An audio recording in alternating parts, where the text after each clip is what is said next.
Hey everyone, welcome to another episode of the Bible, one book, one verse at a time. Today we make a shift from the Old Testament to the New Testament with the book of Matthew.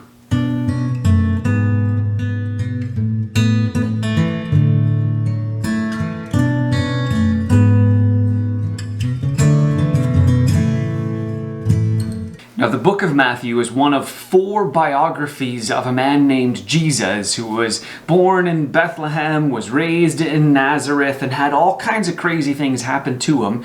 A man to whom these four biographers say is the fulfillment of the Old Testament expectations that God would come and rescue his people, would send an anointed one, a Messiah, or in Greek, a Christ.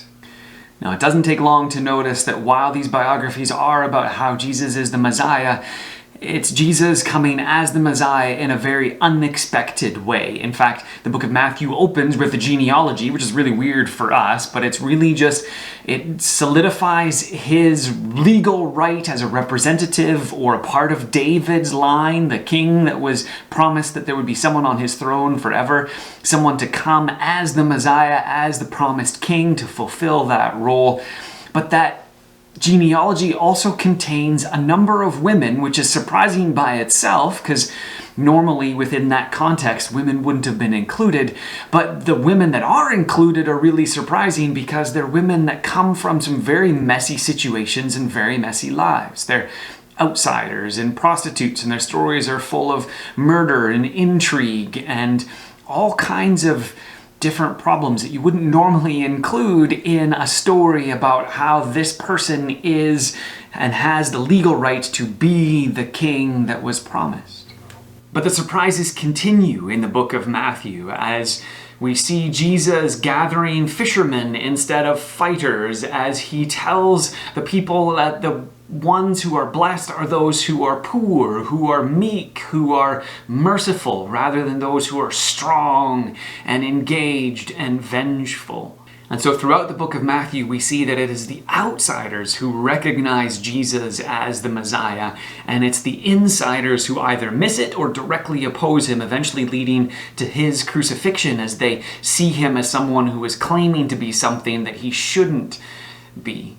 Now, of course, the story doesn't end with Jesus' crucifixion and his death and his burial, but it ends with this amazing announcement that he is resurrected, or he is brought back to life in a renewed body, in a renewed way, that he will never die, that he can be king forever.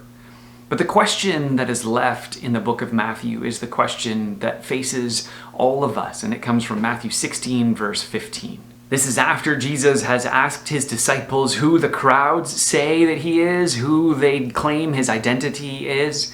And then he asks them, "But what about you?" he asked. "Who do you say I am?" And that's the question that's left with all of us as we think about Matthew and the beginning of this good news about Jesus and the work that he is doing and creating new life and new beginnings in this world, and the promise of a world to come that will be renewed and refreshed. Who do you say he is?